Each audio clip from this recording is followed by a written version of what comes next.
So today's topic is transformer. Rather, first means this is our first class on transformer. Obviously, first we will start with single phase transformer. But I would like to follow an approach. Like first, I will discuss the properties, or better to say, not properties, rather characteristics of ideal transformer.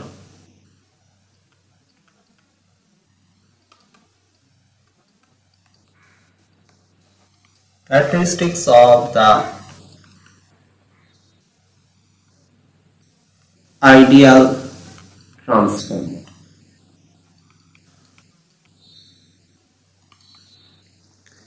Now, once that characteristics of ideal transformer we discuss, then we will remove all those idealistic assumptions from transformer, and we will see that how we can reach to practical transformer.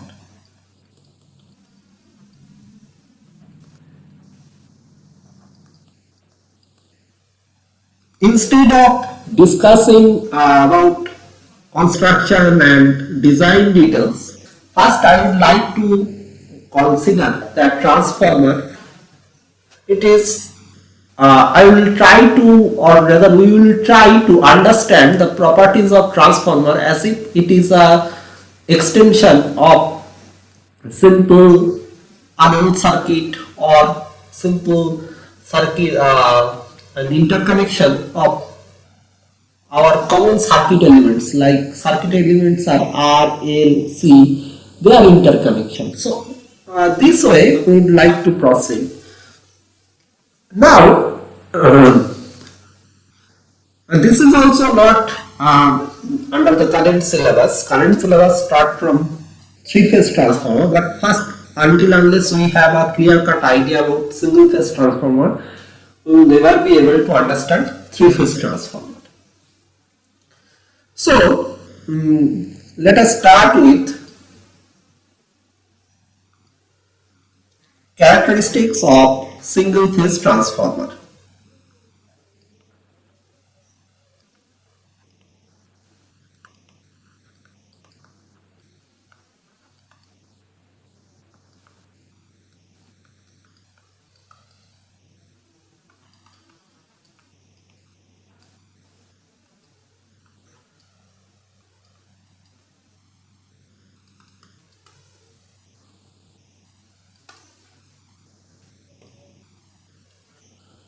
So first characteristics is that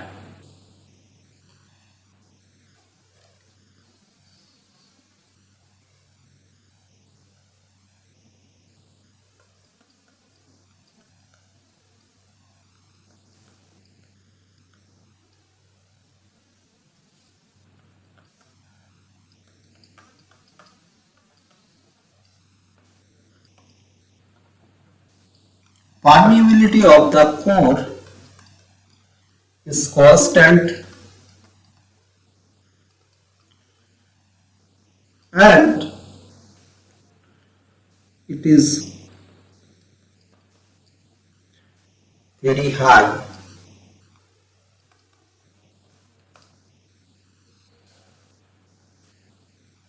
More interestingly, this permeability of the core, one thing we should not forget,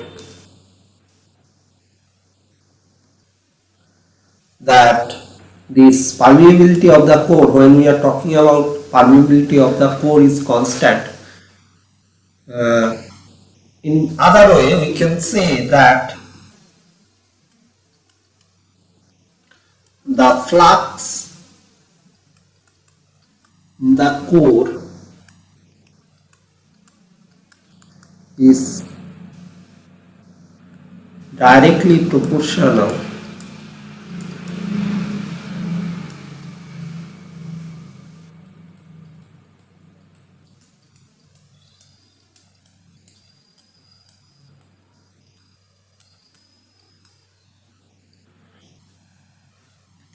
to the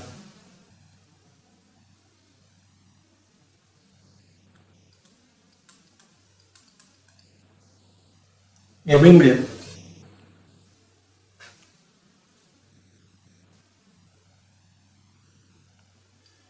This mmf is the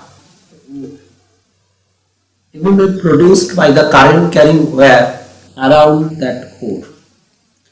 Now, point number 2.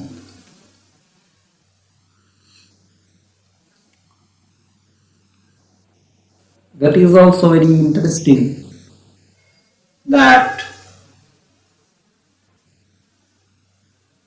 there is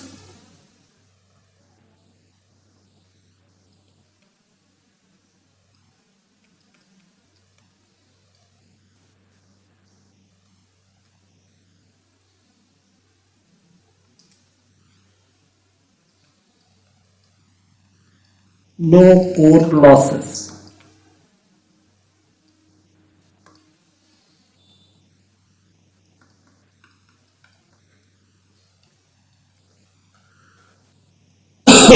Sorry. Third point is, all the flux lines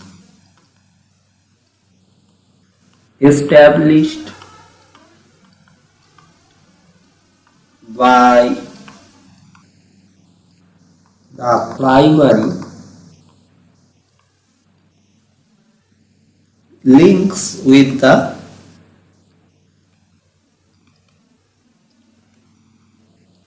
secondary winding.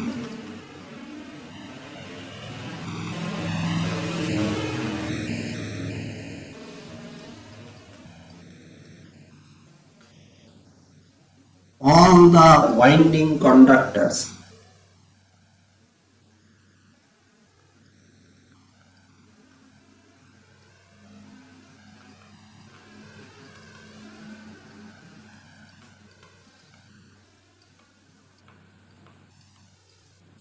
are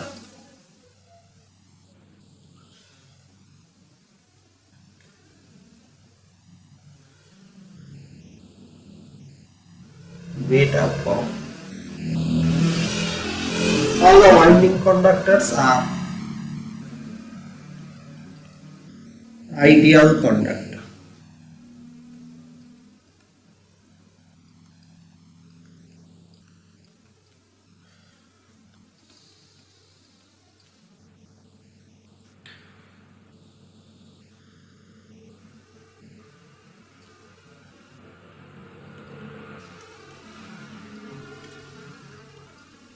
Now, if this is the case, then with all these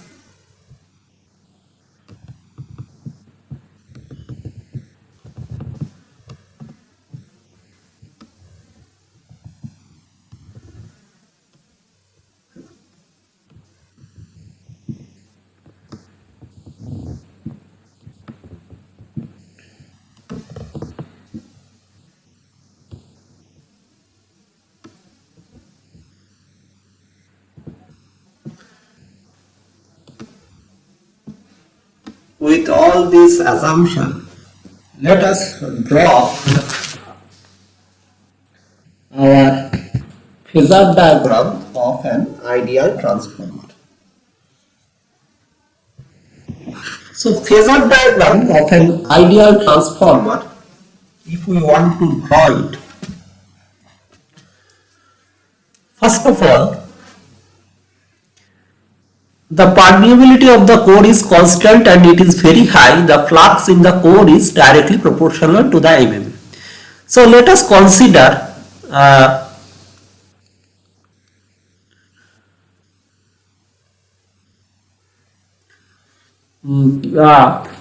an ideal transformer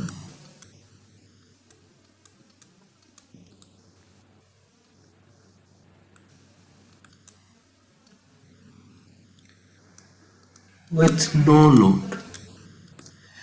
Now, if you consider all this, then you will see that here your primary of the transformer just behaves like an ideal inductor.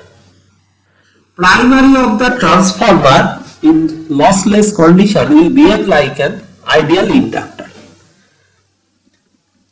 So in case of an ideal inductor, okay, before I proceed, let me write down the important equations, or rather Faraday's laws of electromagnetic induction and Lenz's law.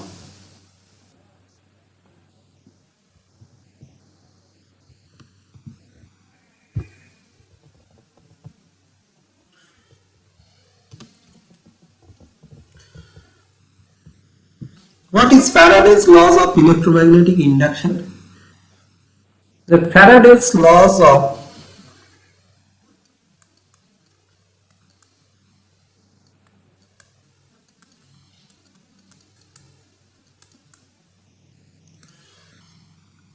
first one is that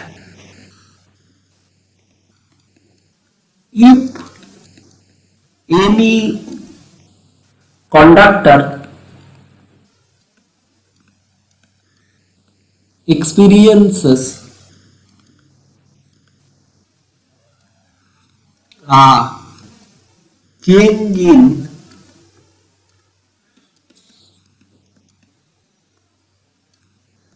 flux linkage and EMF will be induced across that conductor, and if you allow that conductor to form a closed circuit, then some current will flow through that conductor. Now the second point is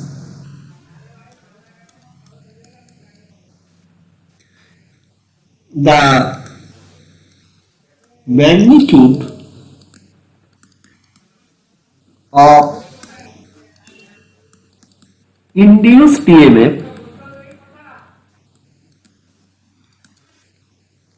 is directly proportional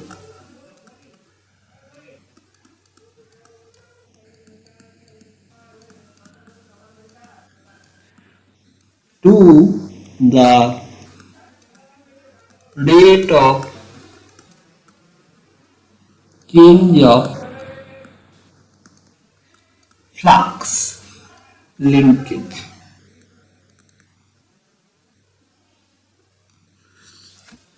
So if you have watched my video on electromagnetics, first video on electromagnetics, you have already noticed that there is a difference between flux and flux linkage. So this change is proportional to flux linkage. And third, this is also known as Lenz's law. This is not Faraday's contribution. Lenz said that the induced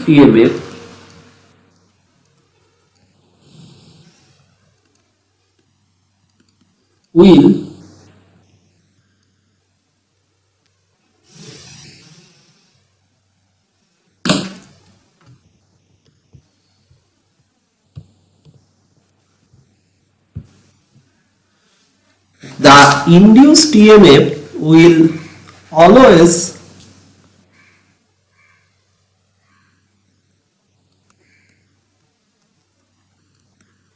try to oppose its varicose. And what is its varicose? Obviously the varicose is the rate of change of flux. So the induced EMF will try to oppose the rate of change of flux. Okay. So these three are very important for us to understand the Phasor diagram of our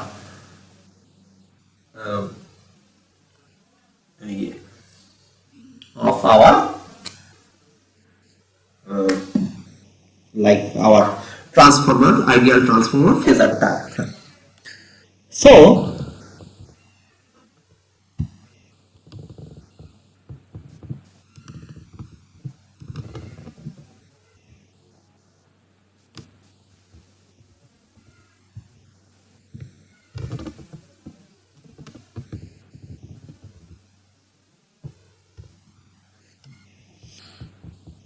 now we are all set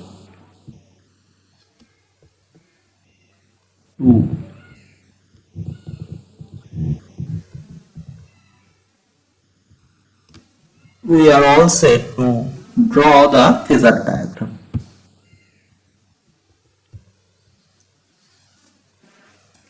Now at no load, our transformer is like an ideal inductor. But the first point, if you have noticed, that first point says it is an inductor with constant permeability, but the permeability value is very high. Now, if permeability value is very high, that implies the reluctance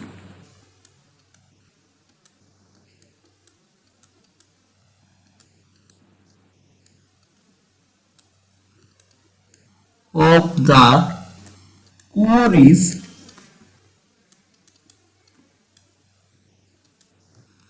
very small. So, as we know that the famous equation that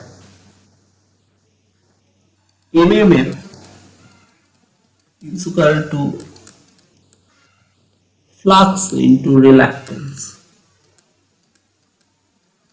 Now, if you consider this equation, then if you think that your flux is constant and if your flux is constant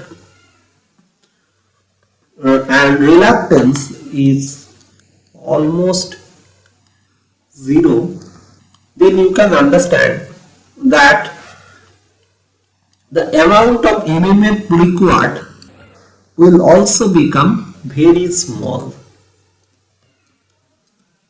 rather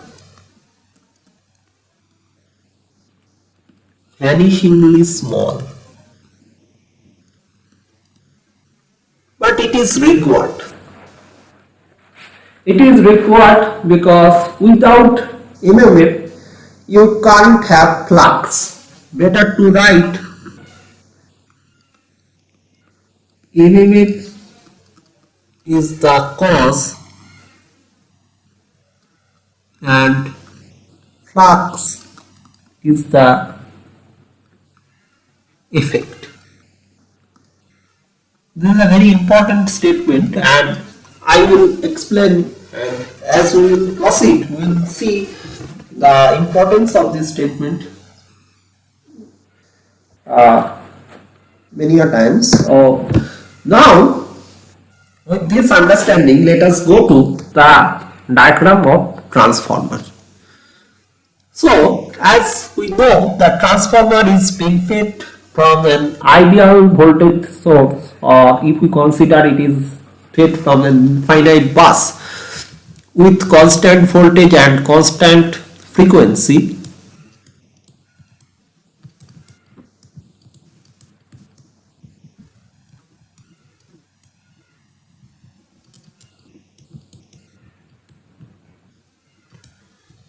So the supply expression is something like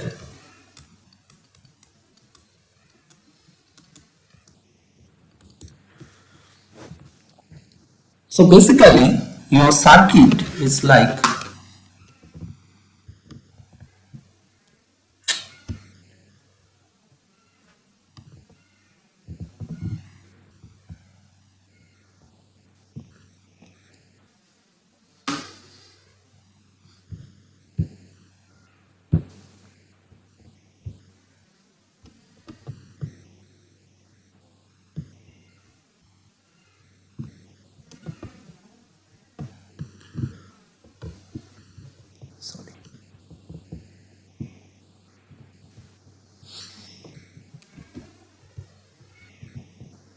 So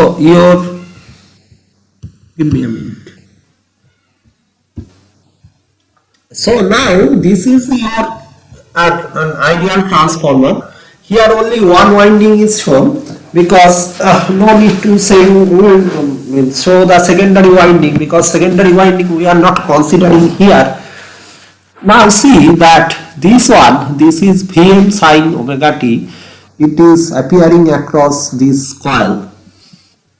Now think about what will happen when you connect voltage source with any conductor, any current carrying conductor.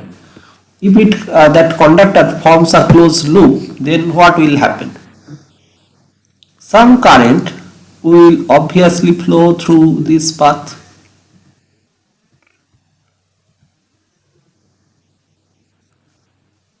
This is our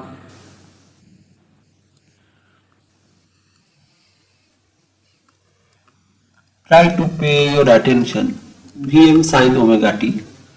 Now, how much current will flow through this path? Who will govern? What is the resistance of this path? If we see that here I have mentioned that all the winding conductors are ideal conductor. That means they are zero resistance conductor. So there will be no resistance. So what is the initial amount of current or value of current you can expect here? Very high value of current should flow. Now if it is the case, then we should realize a short circuit condition across this voltage source, right? But in reality it doesn't happen. Although we are talking about ideal transformer, so you all can always argue that in case of ideal transformer it is not possible. It is not possible for us to realize in practice. But this is an ideal transformer. Here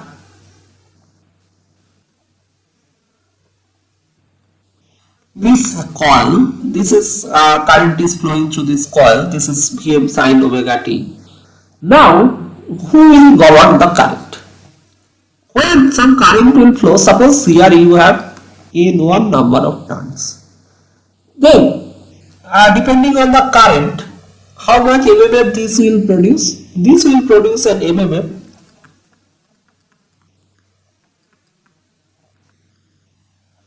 If this current is let as it is flowing through the primary winding, it is I1. N1 I1 will be the amount of instantaneous MMF produced by this winding. Now, one thing that is common in this, this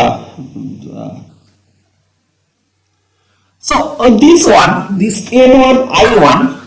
Now, if we look at this formula, this MMF is equal to flux into reluctance. Where it is? Yes, flux into reluctance. So, from this formula, what we can write that N1 I1 and will give us a value of flux. Because N1 I1, let if the permeability of the core is mu and the reluctance value is, so this, now we know this almost is equal to 0. So this will set up a very high value of flux, and when you multiply this flux with your number of turns, means when you obtain this N1 flux, that will give you the flux linkage. More precisely, as there is no resistance or nothing is there, so we can consider that our current I1 will execute a sinusoidal or whatever oscillation that is sinusoidal in nature. now I am not writing its expression. It may be Im sine omega t. Whether there will be some phase or not, that I will discuss later. So, now what we know that in case of an ideal inductor, current lags behind the voltage by an angle 90 degree. So, if this is an ideal inductor, this should be 90 degree. Now see, when you have this one, then what will be this? This I1 should also, we can write without any harm, we can write this is our N1 Im sine omega t. Now this N1 Im sine omega t, sorry, not N1 Im sine omega t, it is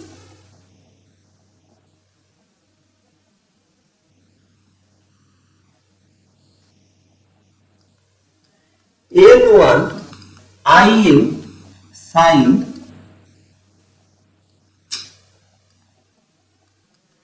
omega t minus 90 degree or minus pi by 2.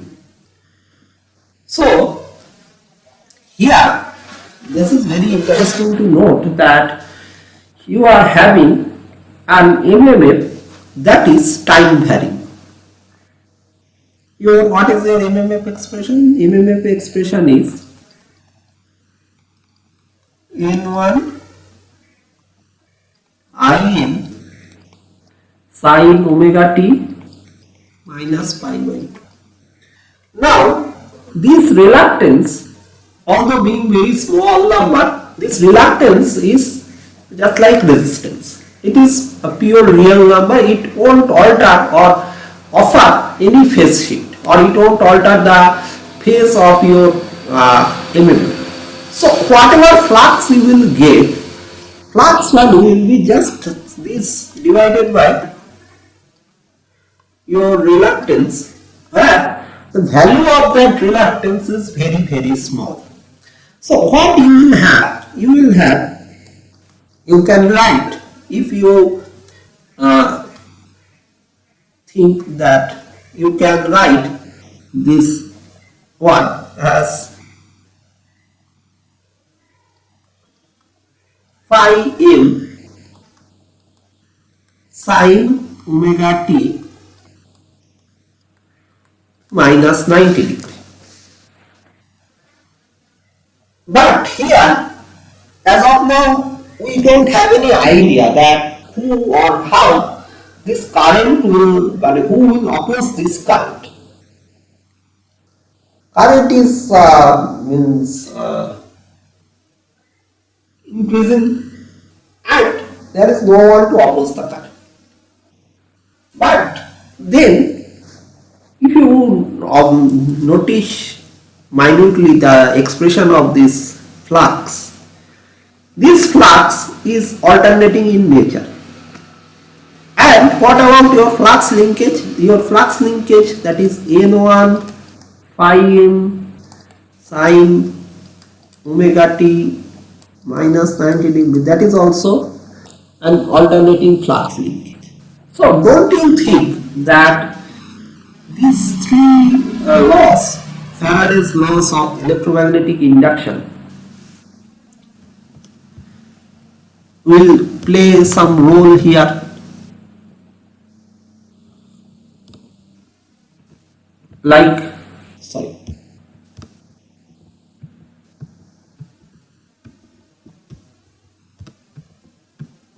If any conductor experiences a change in flux linkage, an EMF will be induced across that conductor.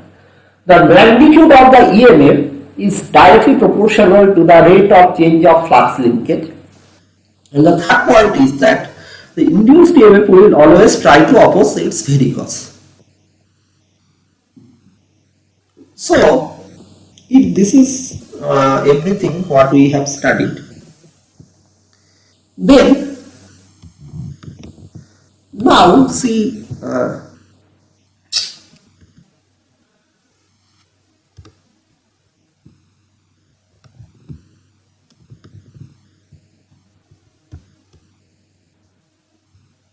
yes, then what will happen? This one, this N1 phi m sin omega t, an EMF will induce. That is, if we term them as E1, the EMF induced across our primary winding, that will be proportional to d dt of this whole thing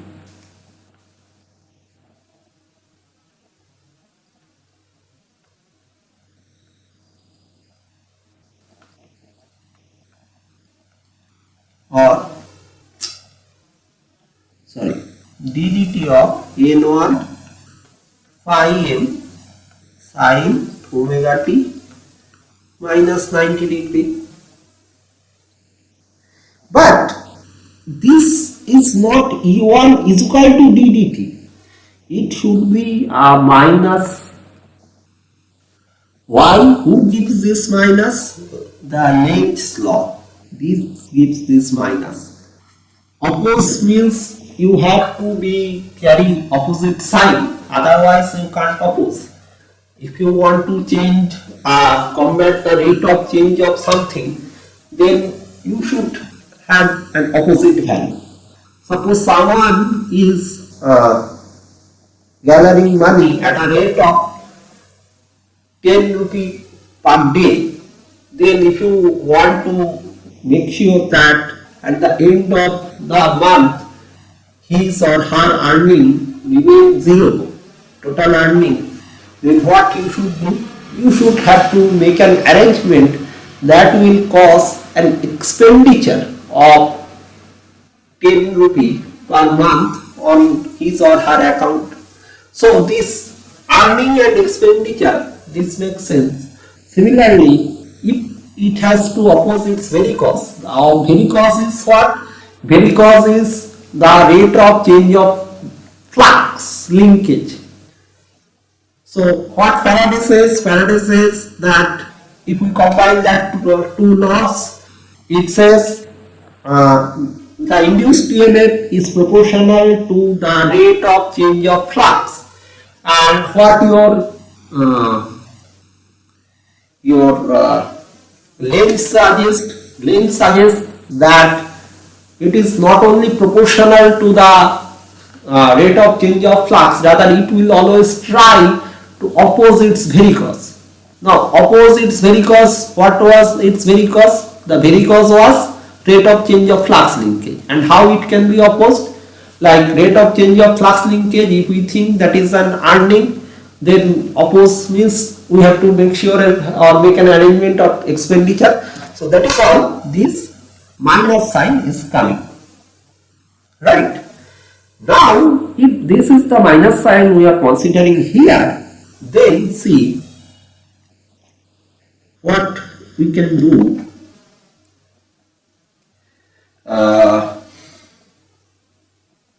Here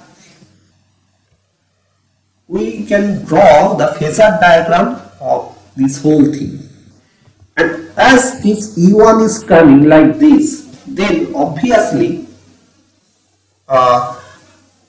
if we go back gradually, then the circuit, for this circuit we can write the expression like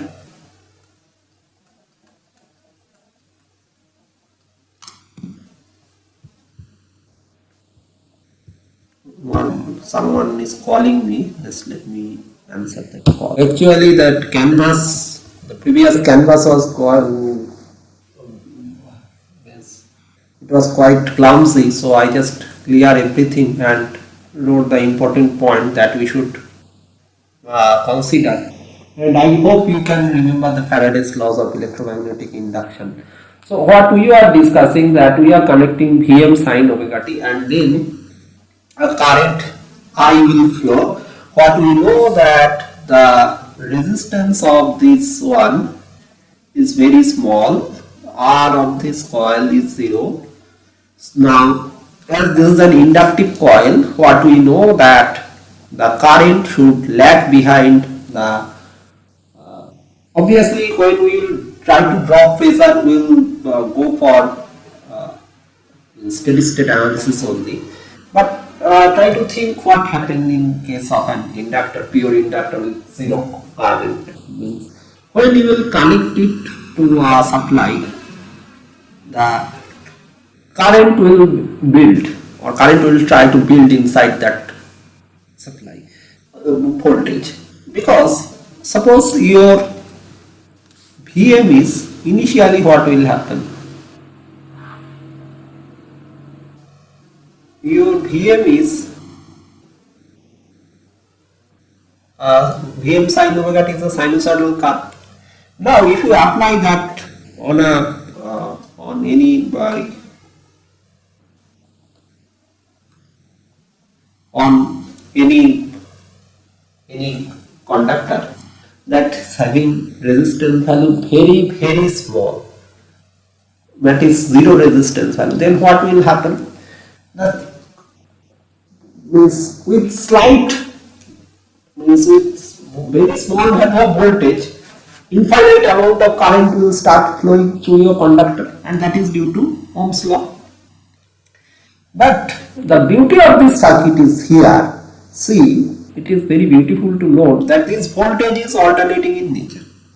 So even that current that is flowing at a very high value of current is flowing, try to imagine, very high value of current is flowing through your coil, but that current, it's so beautiful, that current is also exhibiting a sinusoidal nature. Like its magnitude is very high, out of bound almost, but it is bound to follow a sinusoidal pattern, because the cause is voltage is varying in sinusoidal manner. So when you will allow that flow of that sinusoidal current through your coil, then what will happen? It will generate a kind of time varying element. Very interesting thing to note, it will generate a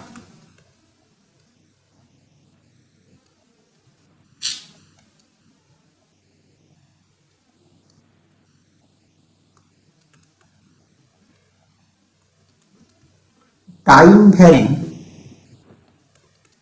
emulator. So this time varying emulator,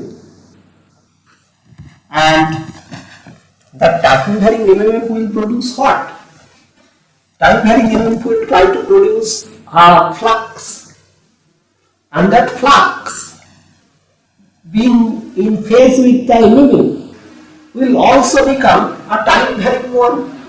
Now, once this coil is getting, suppose this coil is having value L, and inductive coil is having value L, and its number of turn is N1, and current flowing is I1. Here at this region, suppose that value of I1 is very high, very high, but I1 is bound to follow a sinusoidal nature. I1 cannot be out of bound. I am giving you a situation, idealistic situation, and that I am trying to make you help so that you can understand that even the magnitude of current is very high. It may so happen this blue curve that indicates current is very steep. Means the current is very steep, but still the current will be a sinusoidal one, and that current, what that current will produce? That current will produce a time varying emulator, and that, what is the formula of that time varying emulator? It is very simple. It will be N1 I1. Right now I am not writing Im sin omega t minus 90 degree. That Im sin omega t minus 90 degree will come when the system reaches its steady state. Don't get confused that initially from the very beginning you will get Im sin omega t minus 90 degrees.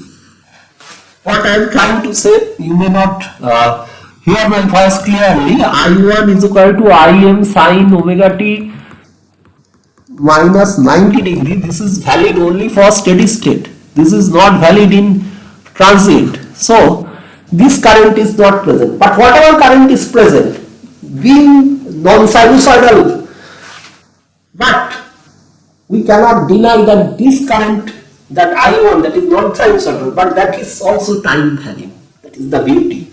That produces a time varying MMF. And then that time varying MMF will do what? Time varying MMF will cause generation of time varying flux. At that whole time varying flux, so when you multiply them with N1, then you will get what? Get a time varying flux linkage.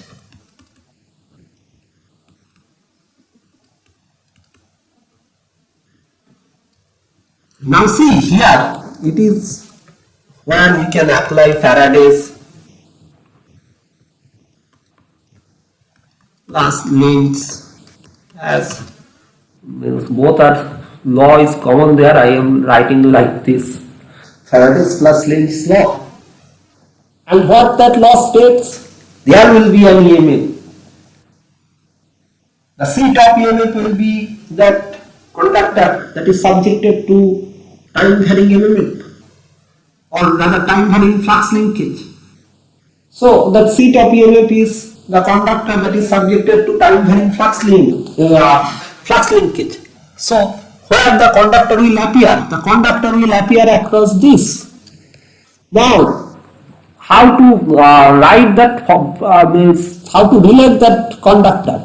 That conductor will always try, if this flux linkage, if this time varying flux linkage, let this N1 I1 time varying MMF produce a flux that is phi 1, and that phi 1, when you multiply it with N1, then that produce something lambda 1. This lambda 1 is time varying in nature, time varying flux linkage. This lambda 1 is time varying flux linkage.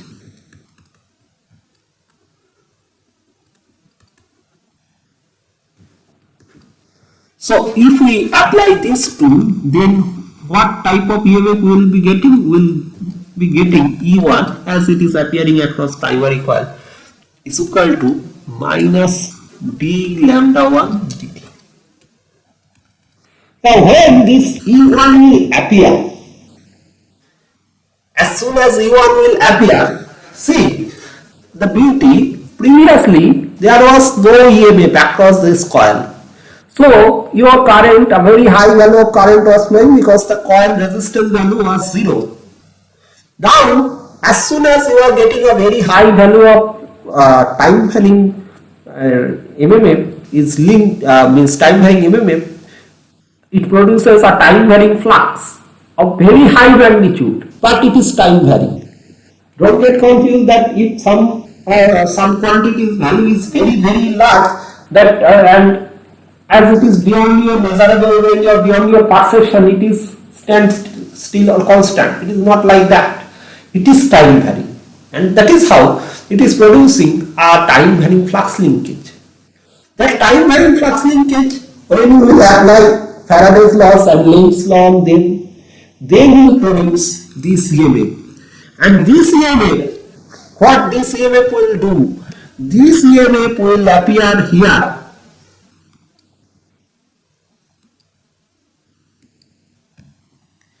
This EMF will appear here across this inductor and will oppose this Vm sin omega t with its full might.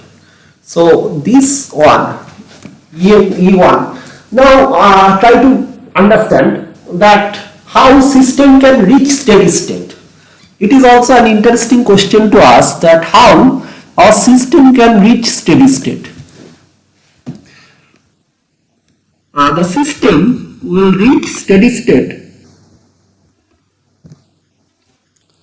When the system will reach steady state, you are applying voltage. Well, let me write one by one. Let A voltage application or this very like a means knife. It doesn't give me a feel that I am also a teacher of a technical institution. Let me write application of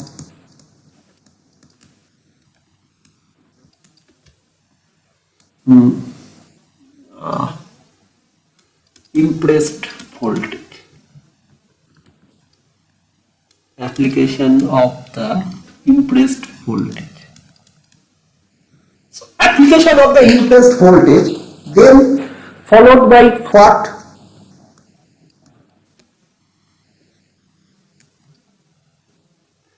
Here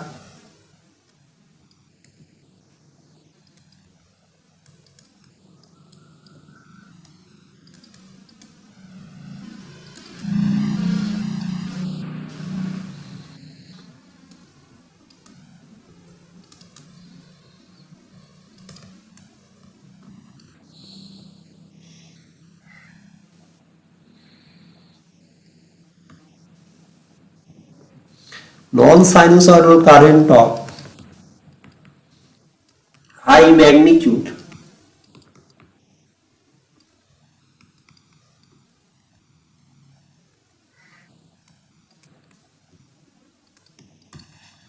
I made a mistake here.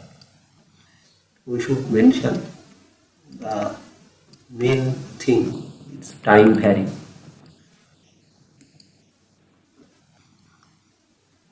Starts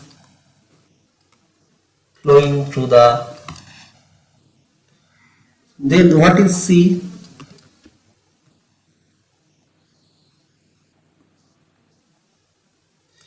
Production of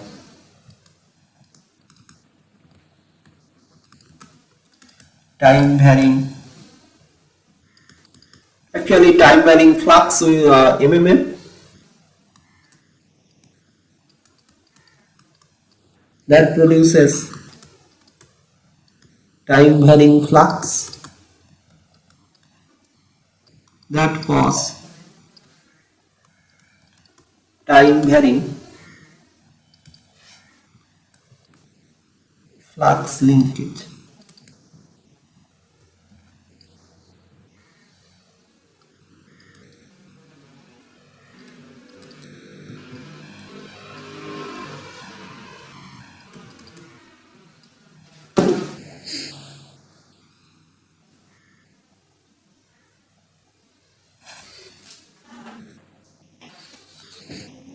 That time varying flux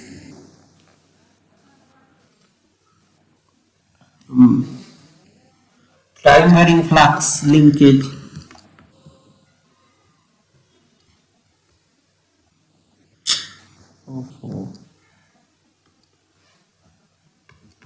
produces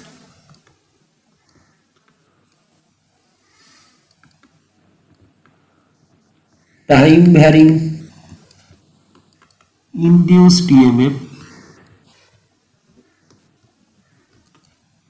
is equal to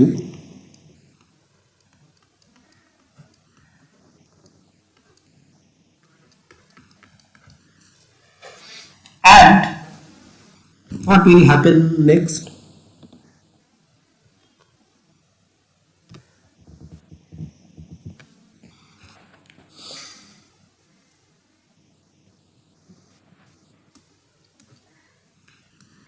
As the current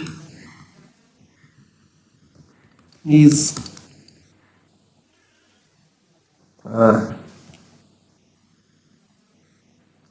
rising or increasing, so does the MMF, so does the flux linkage,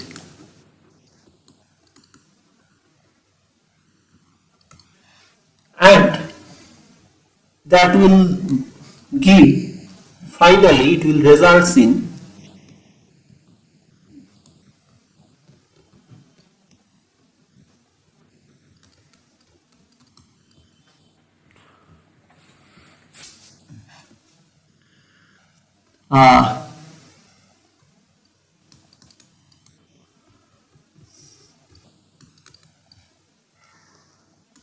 in the magnitude of induced EMF in a proportional manner.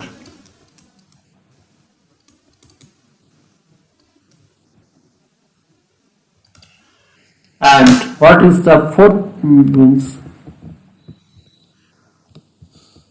So what I wrote all this by all this line, all this kind of verse.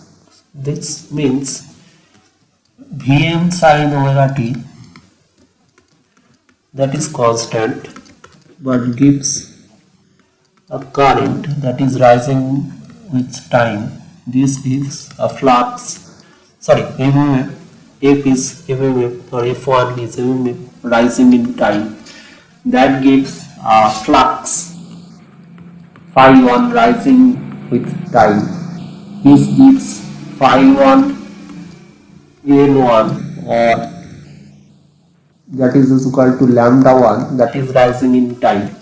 So obviously this rising rate, obviously you can argue here. One thing very interesting to note, that if their rising rate is constant, like a flat, a steady linear increase, then what happened to E? E will give you a constant value. Like if you have a flux linkage like this is your lambda 1, this is your T, then that will result in what? That will result in E is equal to, say, slope of this line is M. That will result in E is equal to minus M volt. Because there is no change, no variation. But here, all these are not only rising, all these quantities. What is the point?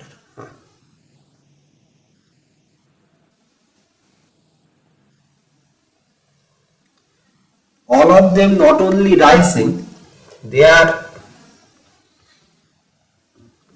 all this quantity, rate of rise is also changing with time.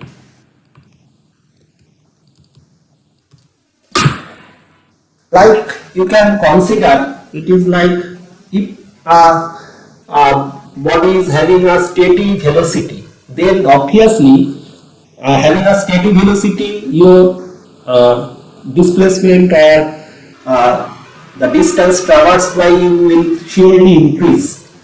But that doesn't mean that if you are or better not to go to that vector part, let us confine us to scalar. Like if you have a steady speed, whatever distance traversed by you will always increase with time. But it is not only that, you have acceleration. That means your speed is also increasing with time. And here we are getting the same thing. Not only the magnitude of these things are increasing, but their rate of change of magnitude are also increasing. And that results, what? That results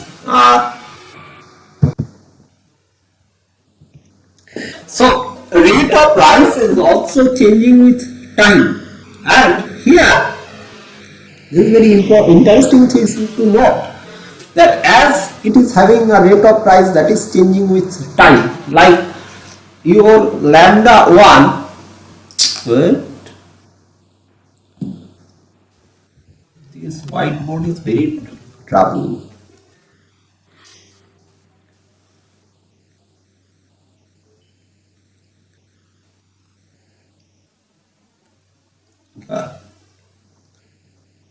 If you have something, this is my time and this is my lambda 1, then your lambda 1 is like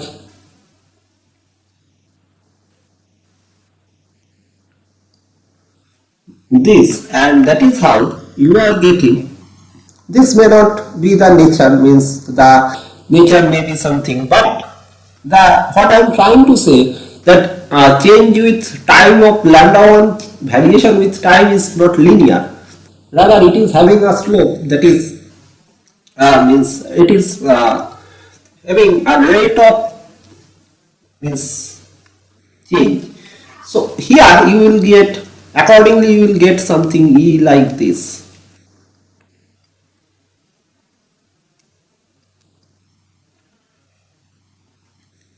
Now the final one, that when this increasing E1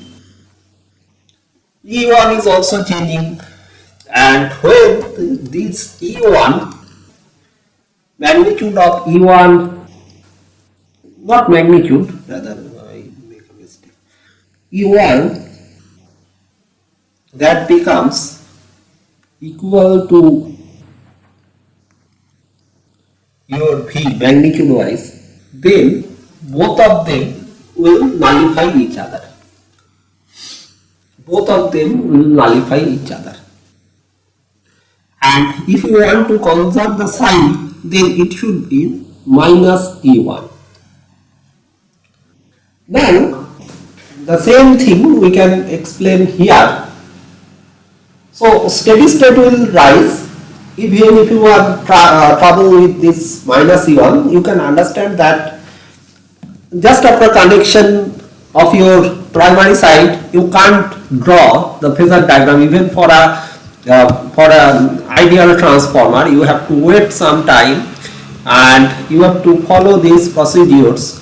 Like first, that time varying voltage has to produce current through it, and that current will be changing in nature, and that changing in nature current will produce time varying MMF, that time varying MMF, time varying flux to time varying flux linkage, time varying flux linkage to your EMF, and as all these previous time variations are not linear in nature, that is why you are getting an EMF that is also time varying, and it's not constant.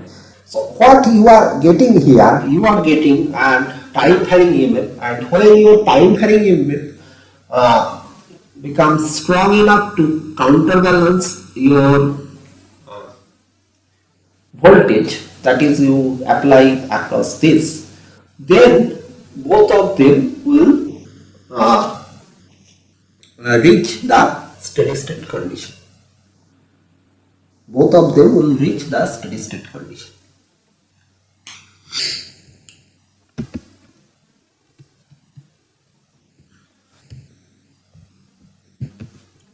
So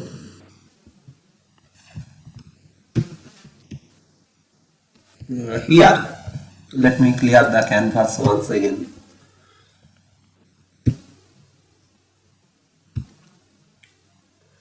That ideal transformer having let me draw the phasor diagram of ideal transformer in no load.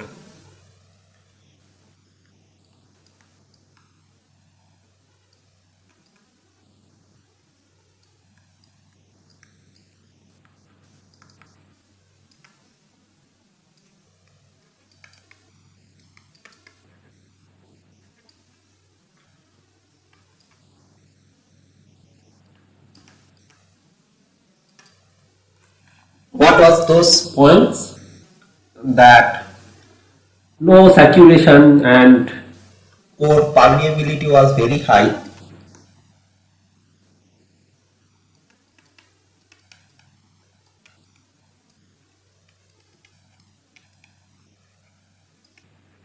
Reluctance is very small, almost is equal to 0. So only a small limit is required. Now, here another catch is that you have to understand that who governs now that somehow we have reached steady state. Let me write it that we have reached steady state condition. Now in steady state, everything becomes sinusoid.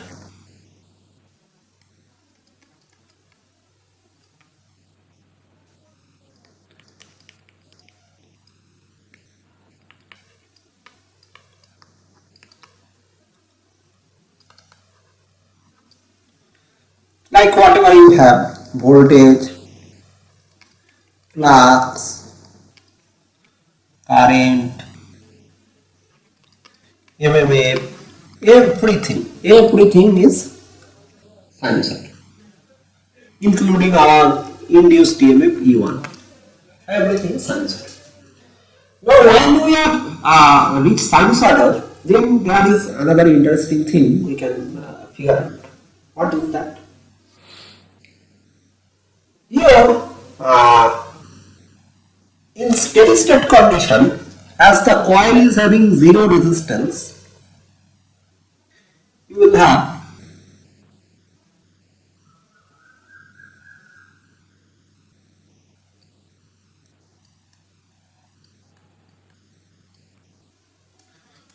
here it is Vm sin omega t, and here it is coil having L in one turn, and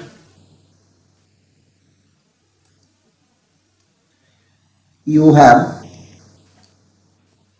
some induced EMF. We should write it minus E1. Why minus? I will tell you. So at any instance, if this voltage is V1, the instantaneous value, during steady state, V1 is equal to minus E1. Why? Because here had some finite resistance offered by this conductor, we would have term like I1 R1, but here there is no resistance. So if you can recall the fourth point, I1 R1 is not there. Only V1 is equal to minus E1. So if V1 is equal to minus E1, then actually you are imposing a bound on E1 magnitude. And what is that bound? That bound is E1 E1 have to follow V1 perfectly. So basically E1 you can write it like it is minus Vm, or not minus Vm, like what I am trying to say. E1 magnitude wise, E1 is max. This one will be correct. Max E1 is equal to Vm. So if that is the case, without any confusion, then question rise. E1 depends on what? E1 depends on N1. As it is already reached steady state, it is N1 phi m sin omega t minus 90 degree. Now, what we have observed that phi m sin omega t minus 90 degree is equal to Fm sin omega t minus 90 degree. by R. Now here this N1 phi m sin omega t minus 90 degree and this Fm is what? Fm is just N1 Im. So this will be means Fm is directly proportional to Im sin omega t minus. Now see here what we are getting, that this Fm sin omega t minus 90 degree by R, sorry, not R, that is reluctance. Your phi m sin omega t, let me write it clearly. U1 is equal to minus d dt of N1 phi m during steady state omega t minus 90 degree. Now from this you can write it is like N1 minus N1 d dt Fm sin omega t minus 90 degree, as this dt by capital R. Now as this R has nothing to do here with time, that we can take it out because this reluctance is not time varying. So basically it indicates that here it will become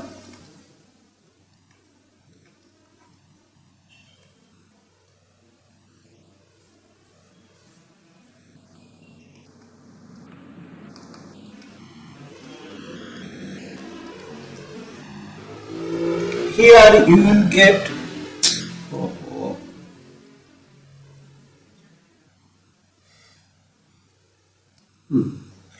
here you will have minus N1 by small r, then d dt of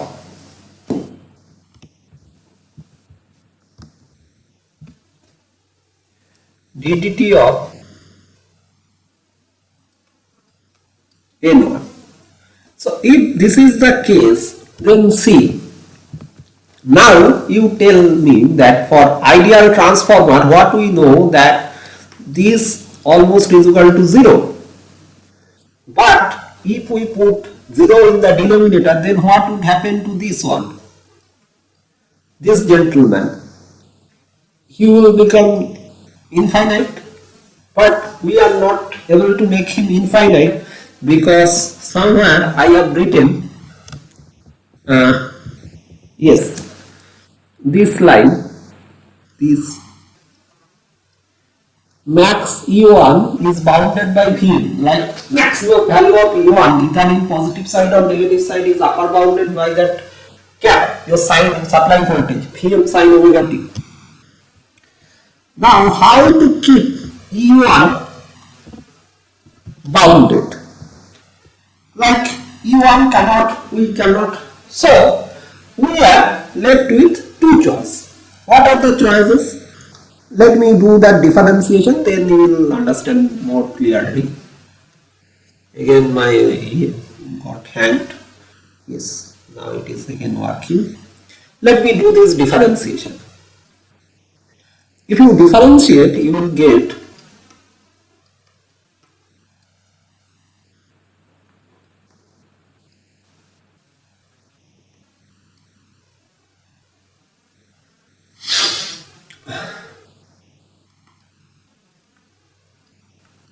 this should be I, capital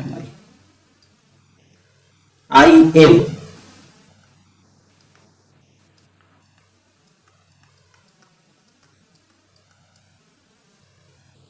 Right? Now, if this is the case, then there is two way to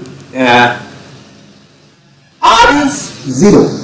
For ideal transformer you can't help it. R is 0. Now if R is 0 means reluctance is 0, not R. Again and again making same mistake. It is not R, it is reluctance. Reluctance is 0. Then, but you have a constraint on your E1 that E1 can't be infinite.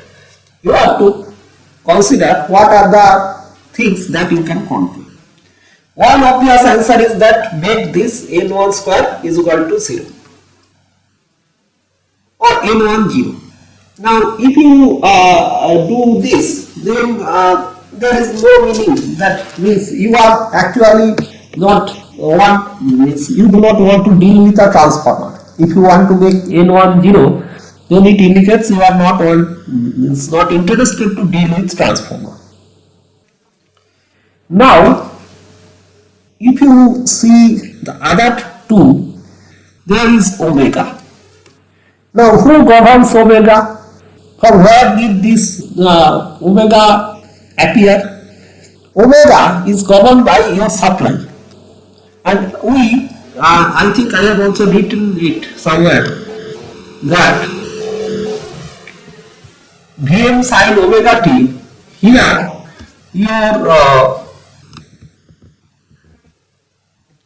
your okay, I have erased it. Your Vm sin omega t, your Vm and omega are constant.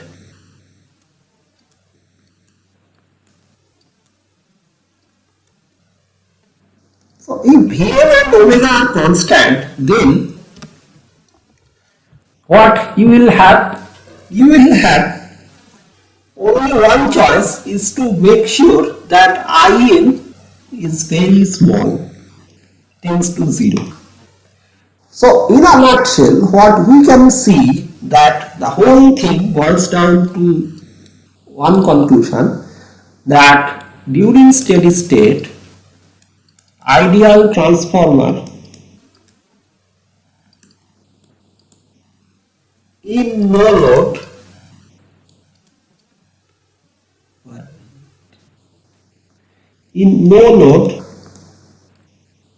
draws a negligible amount of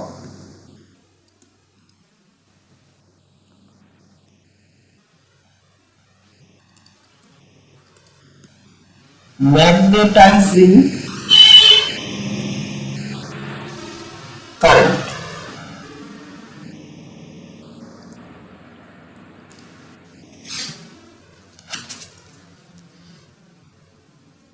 So if that is the case,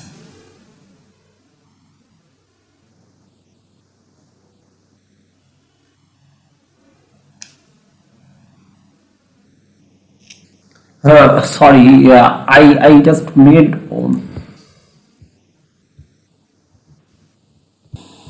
so this one IM only you can have control over IM, that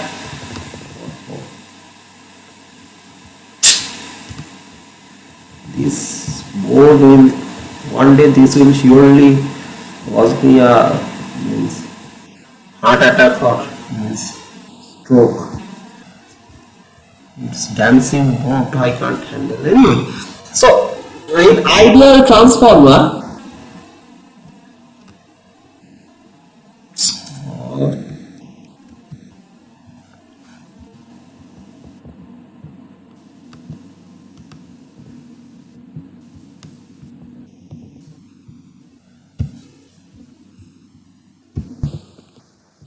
so in ideal transformer, ideal transformer in no load draws a negligible amount of magnetizing current. Now, what about the phasor diagram? The phasor diagram will be again not moving. What the hell?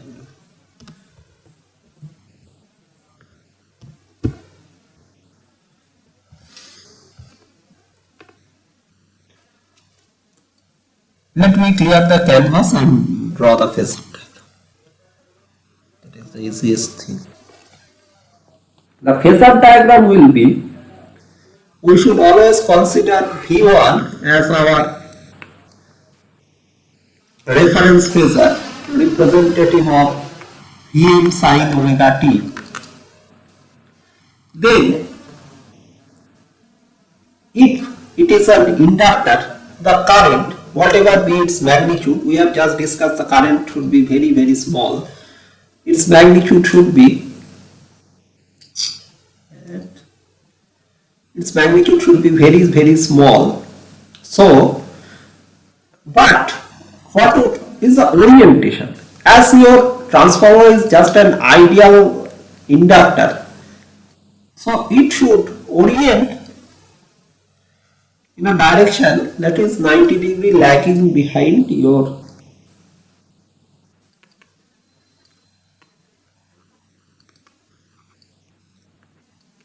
V1. This is the very small I1 is required. Now, in that small I1, if you want to find out the direction of flux, see this flux is equal to mmf by reluctance. Reluctance is a real number, and mmf is N1 into whatever current is flowing. So flux will be in phase with the magnetizing current. However, the magnitude of flux is not zero like or means negligible like this I1. Although the mmf amount is negligible, but as your reluctance is also almost zero, that is why it is like a situation. Mathematician will not forgive us, but we can, as an engineer, we can write this gives us something finite value. So this will become our flux. And what about and of course that is produced by E is equal to minus lambda 1 and flux, they are in phase. So if you write this d lambda 1 dt, then it should be something. Now what is the steady state expression of flux?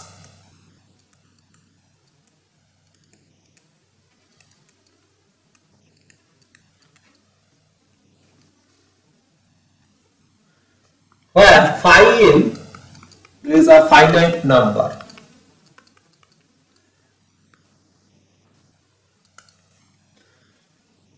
So when you take this one, u1 is equal to minus, you will get minus n1, then what will be there? Omega phi m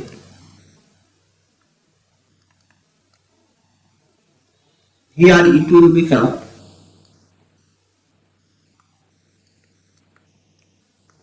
cos omega t minus 90. Right?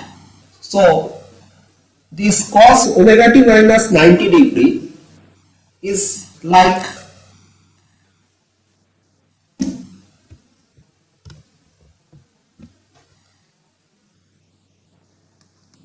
minus n1 omega phi m cos omega t. Now this further can be written as minus n1 omega phi m sin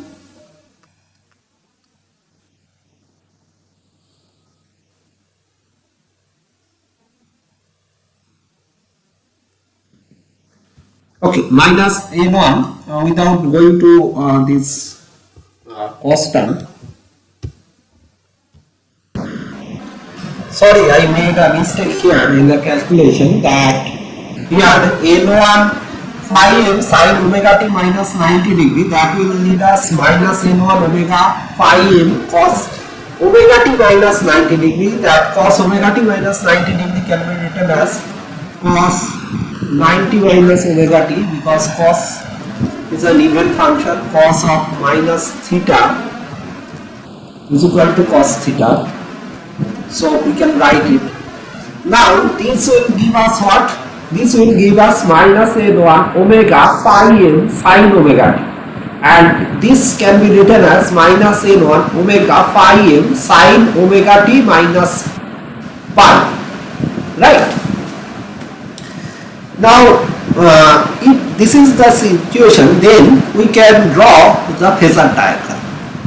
Phasor diagram of E1. This is our E1. So Phasor diagram of E1.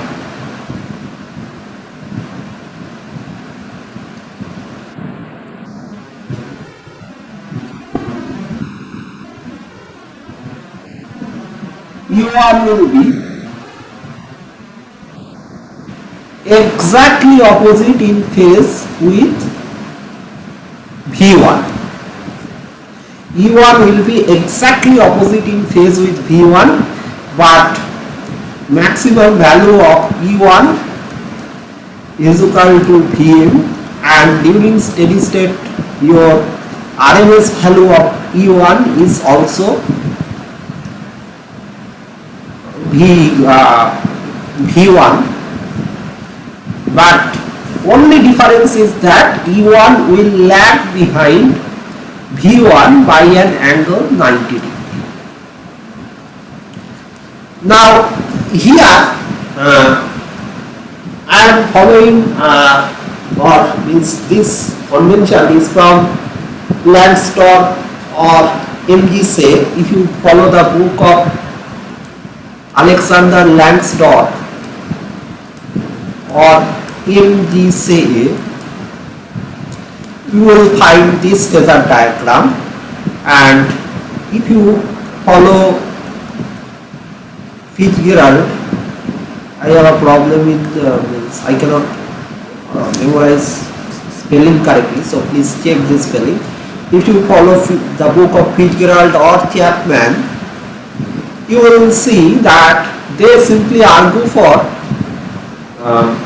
this one, or this E1 should be in phase with V1. It is argued by these second two books. They think E1 should be in phase with V1, and the first two book, these two, they think that E1 should be 180 degree apart from V1, and while I too subscribe to a logic that says that E1 should lag V1 by an angle 180 degree. I will discuss it in my next video. This video has already become pretty long. It will cause a hell lot of problem while editing, so I am not continuing. Rather, let us stop here. In my next video I will answer that why E1 should not be with phase with V1, rather it should be 180 degree out of phase with V1, and why E1 should we say E1 lagged V1, not E1 lead. Like here, if you see, the same line can be written like the same thing. This can also lead here, and actually it is not any difference whether you traverse in this direction to reach here, that will give us lag. If you say somebody lead, then you have to traverse in this direction, and as it is 180 degree leading and lagging apparently doesn't make any difference. Their impression was their look was, but we must not say that this is leading, E1 is leading V1 by an angle 180 degree, we should always say E1 is lagging V1 by an angle 180 degree. Why lagging should be used, that I will discuss in my next video.